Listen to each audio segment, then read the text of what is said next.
Hi, I'm John Davis, and this is MotorWeek. First, we're taking stock of the Subaru Solterra's first big update. Then Stephanie Hart on how technology makes driving accessible to those in need. Logan McCombs eases us into at-home brake work. And we'll soldier on with the latest Land Rover Defender 110. So come drive with us next.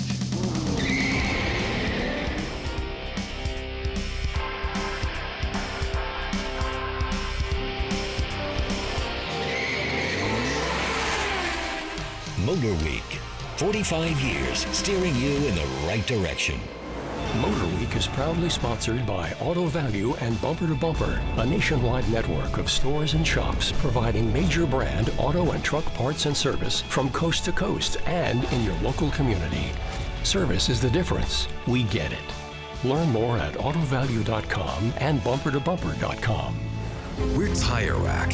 We test tires and share our results. We stock over 1 million tires. We offer multiple installation options. We do this because we believe tires matter. TireRack.com. It was the Solterra that started Subaru's all-electric journey back in 2023. Then over the last 3 years, it's been joined by quite a pack of traveling companions as Subaru has rapidly expanded their EV profile. But they haven't forgotten about the original, giving the Solterra a comprehensive makeover for 2026. So let's get plugged into all that's new with this Subaru.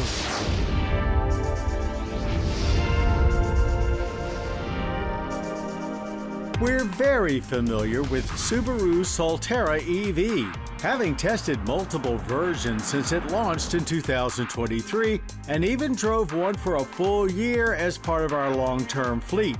So we already know it hits that EV sweet spot where affordability, practicality, and capability all come together. Well, of course, now that Subaru has made significant updates for 2026, we're back behind the wheel to see if it still hits the bullseye. The most significant update is range, which sees a meaningful increase from a max of 227 miles to 288, with our Touring XT tester officially rated at 278. In our initial drive loop, we were on pace for well above that at 292 miles. So we ran a second loop to verify, and that one came in almost right on the mark at 277 miles. That additional range comes by way of increased battery capacity, growing from 72.8 kilowatt hour to 74.7. They've also upgraded the onboard charger to 11 kilowatt, with a NACS charge port now standard. 150 kilowatt DC fast charging will replenish the battery to 80% in about 30 minutes. At the same time, they've also upgraded both of the motors that make up the standard all-wheel drive system from 80 kilowatt to 87 to produce 233 horsepower. XTs get an even bigger upgrade for the front motor, delivering a total of 338 horsepower. And it made a huge difference at our test track, where our XT hit 60 in just 4.5 seconds. That's almost 2 seconds quicker than before, and ran through the quarter mile in 13.1 seconds at 102 miles per hour. It felt very strong at launch, chirping the tires a bit before rocketing off the line with authority.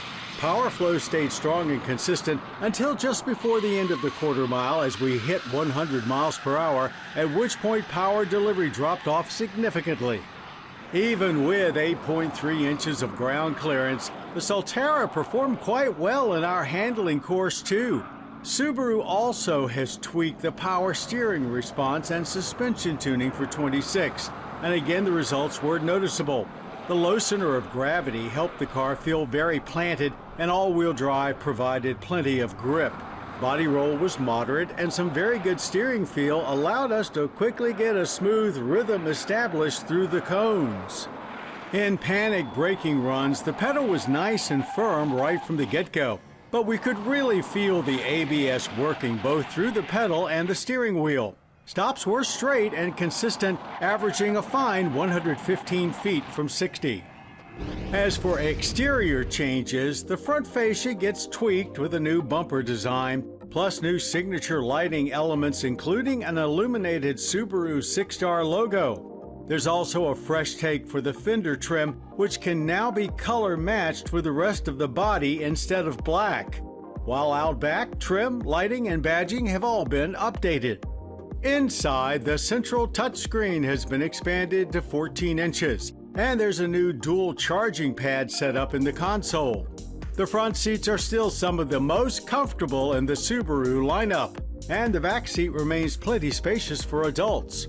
Cargo space stays great too, 23.8 cubic feet behind the 60-40 split rear seats and 63.5 with them folded flat. Through all the changes, the Solterra has become even more efficient, now using just 29 kilowatt-hour of electricity per 100 miles. And these days, Subaru has certainly become quite the responsible citizen, though that wasn't always the case. Looking back at some of the more memorable Subarus we've tested over 45 years of MotorWeek, 1982's Brat quickly comes to mind. This small truck was way ahead of the game when it comes to unibody pickups, and its unique bed-mounted seats allowed it to be classified as a passenger car to avoid higher truck tariffs. But it only lasted until 1987 here in the States. We were also big fans of the rebooted version known as the Baja when it arrived in 2003 as a much more responsible four-door, but that one only lasted 4 years. The latest Solterra starts at $39,945, which is about $6,000 less than when it first went on sale. It's a significant jump up to the XT, which begins at $44,345, though even that's still less than the original. For 2026, Subaru has done a great job of taking an already appealing entry-level EV SUV and making it even better with increased range, more features, and better style. Oh, and did we mention it's way faster? All of that makes the Solterra a better daily driver value than ever.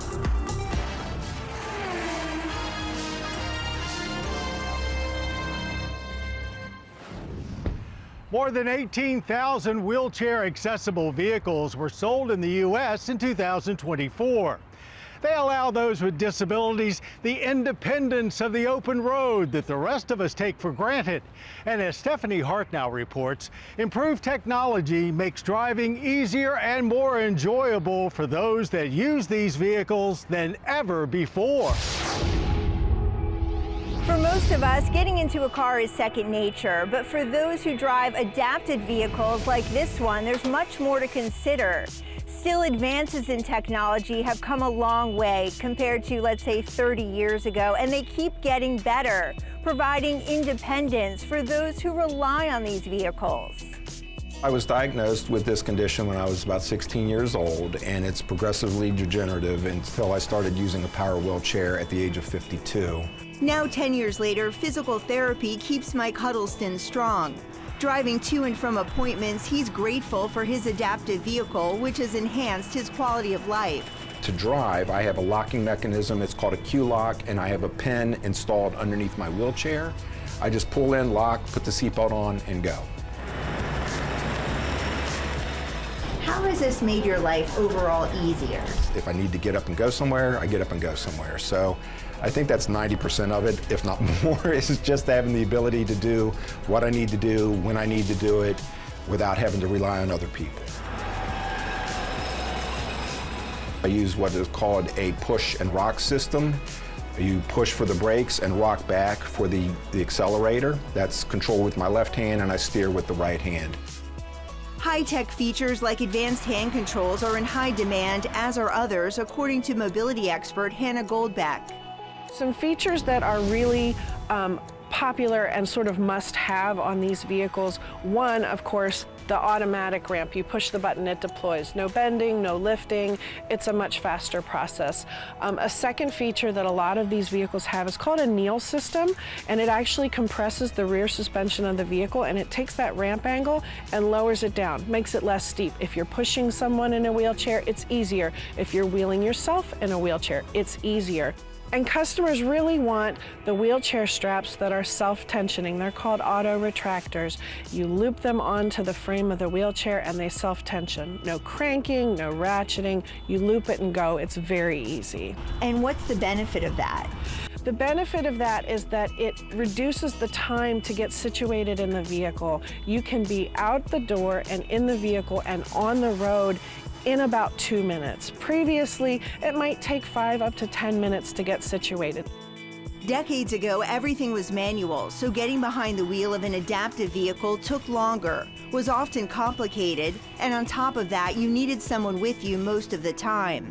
Next generation technology has certainly transformed the entire mobility industry.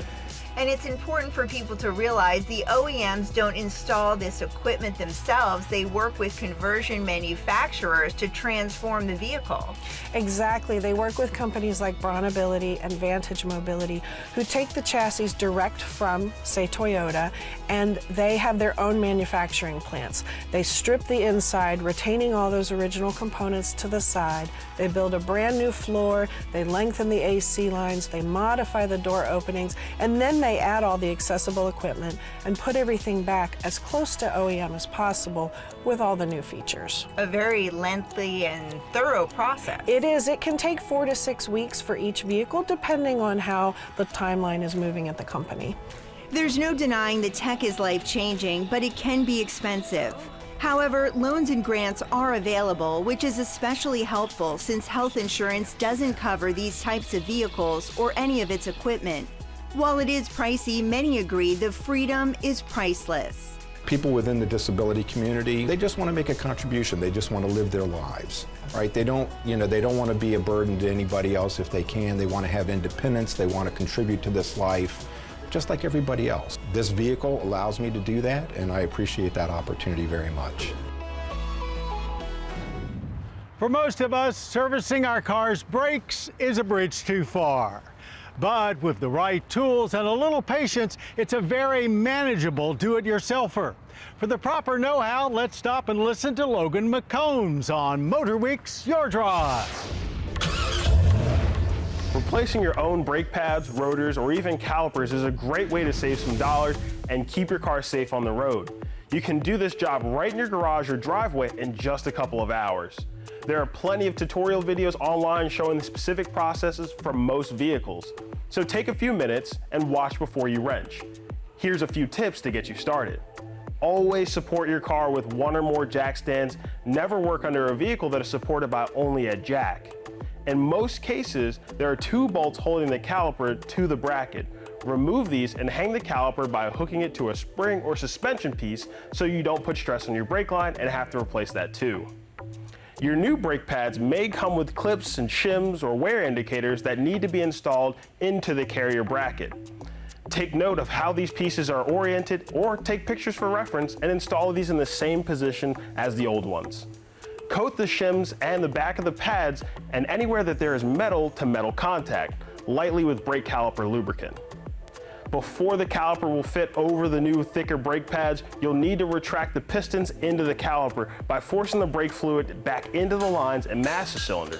There are tools just like this one to make that job much easier for you. Or you can use a block of wood and a C-clamp too. Be sure to remove the caliper slide pins, just like that, and re-grease them before you put them back into the brake caliper bracket. Now, you always want to make sure that the rubber boots are completely clean so that you want to keep out all your dirt and water so they don't rust. If you're replacing the rotor or caliper, apply anti-seize to the hub surface where it meets the rotor. Don't go crazy with this stuff. A little goes a long way and it will make a mess. When, not if, you get any on you. Be sure to clean the surface of the rotor on both sides with brake clean to remove the factory protective coating. When it's time to reassemble the bracket and caliper bolts, they will need to be torqued to a specific number of foot-pounds. A quick online search should give you the right specs, or check your owner's manual.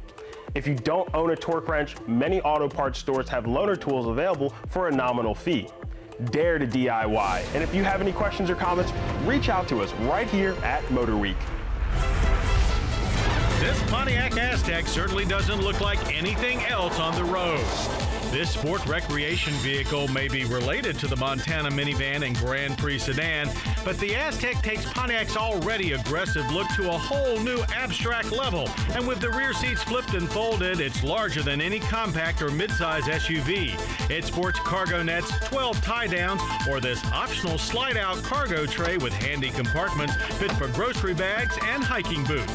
There's lots of small item storage, including the GT's removable console cooler and carry-away front door utility packs. 10-speaker, 190-watt Pioneer speaker system designed for good sound inside and outside with these rear controls and speaker units. Our road test team is taking 5. That's just enough time for a quick spin. A recent trip to Texas provided us with an opportunity to catch up with some Ram pickups we were yet to sample, one light duty and one heavy duty. First, the 2026 Ram 1500 Rebel X. This is an elevated version of the 1500 Rebel, featuring specially trimmed leather upholstery, paddle shifters, a special console badge, and more. That's added onto an already well-equipped truck. Standard Rebel equipment includes a 1-inch suspension lift with Bilstein components, extra skid plating, tow hooks, and an electronic locking rear.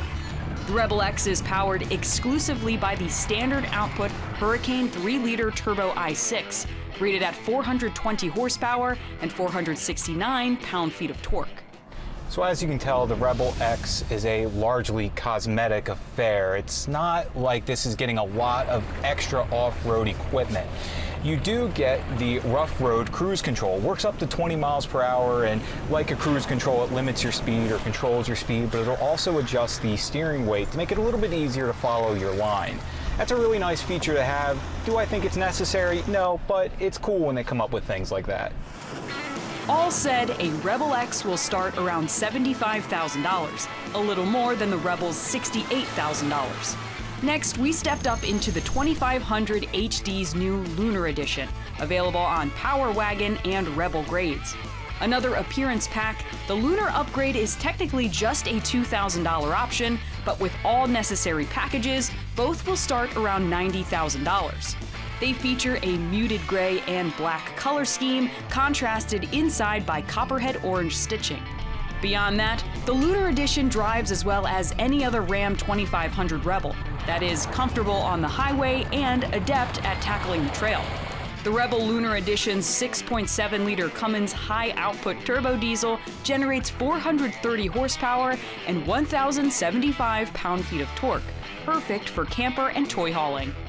That was all Ram had for us down in Texas. We'll be back with a preview of the upcoming 2027 Ram 1500 TRX SRT and more quick spins soon. If you own a European car, you have this man to thank. Max Hoffman, $1 Million Middleman. That's the name of this must-read by Miles Kornblatt. It was Max Hoffman who brought brands such as Alfa Romeo, BMW, Fiat, Jaguar, Mercedes-Benz, and Porsche to the U.S. through his New York dealership, which quickly grew to include multiple showrooms around the city and eventually led to nationwide distribution to a rapidly growing number of import dealerships all across the country. But Hoffman was far more than just a salesman, helping many of those brands along the way to develop cars that he knew would be hits here in the American market. In our increasingly AI-generated world, there's also been a renewed search for authenticity. Well, when it comes to the SUV world, it doesn't get much more authentic than the Land Rover Defender. This wandering wildebeest has arguably conquered more territory than any other SUV in the world. So let's find out how the latest Defender takes to the mean streets of the Mid-Atlantic.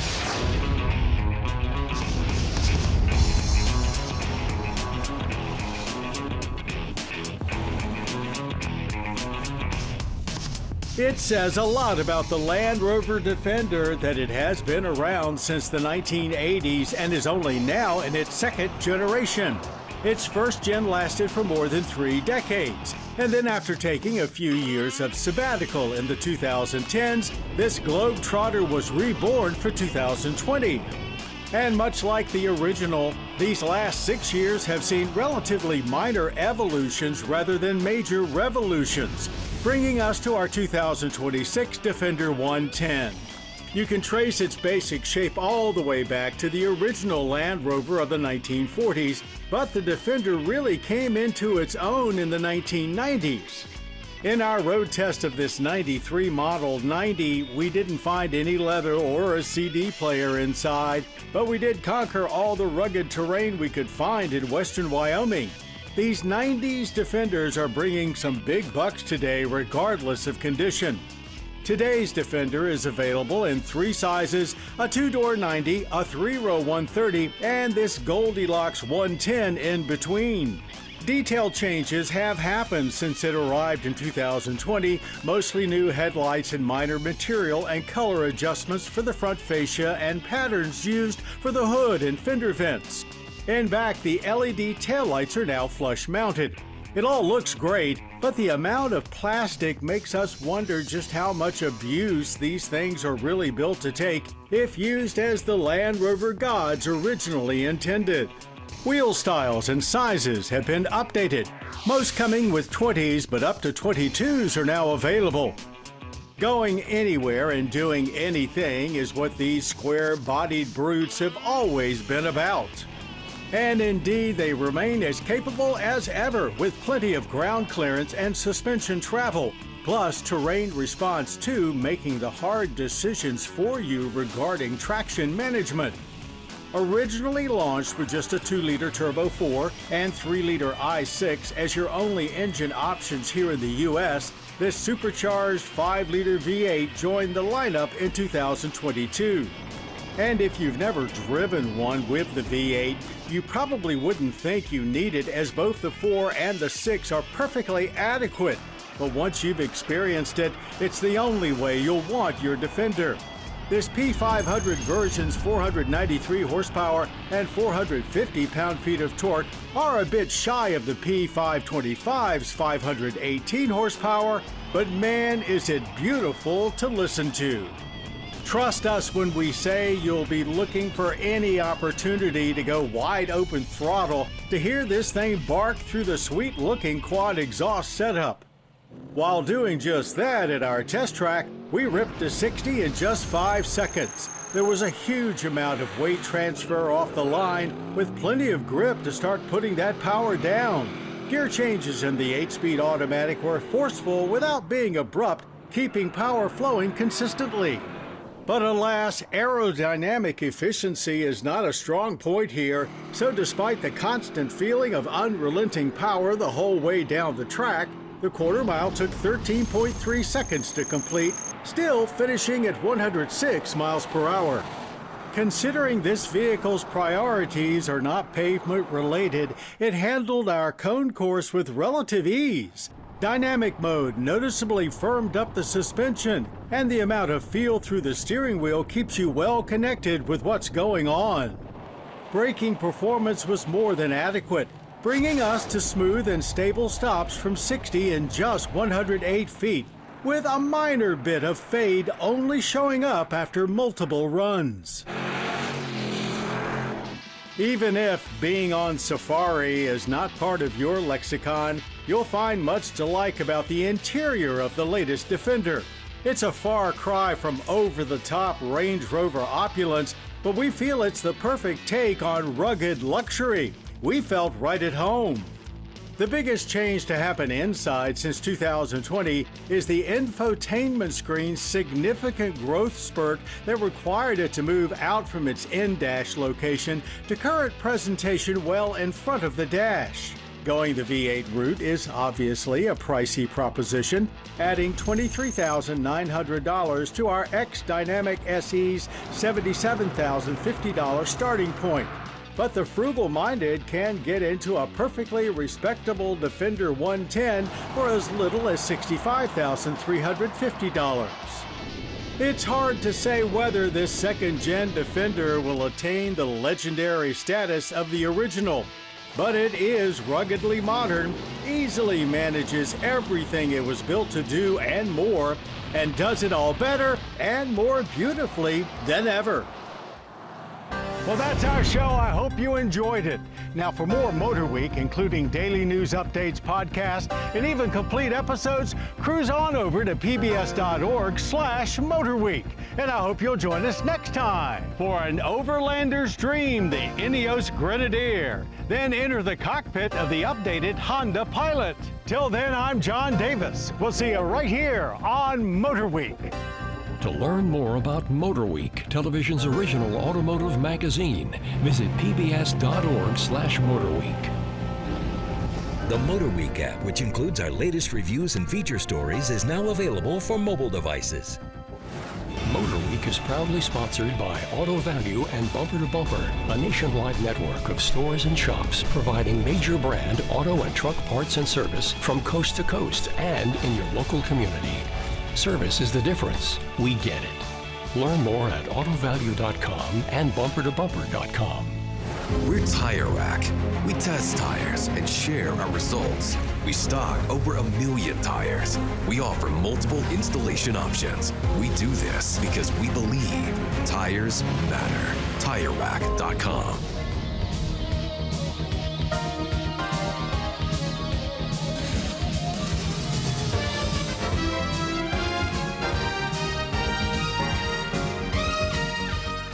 This program was produced by Maryland Public Television, which is solely responsible for its content.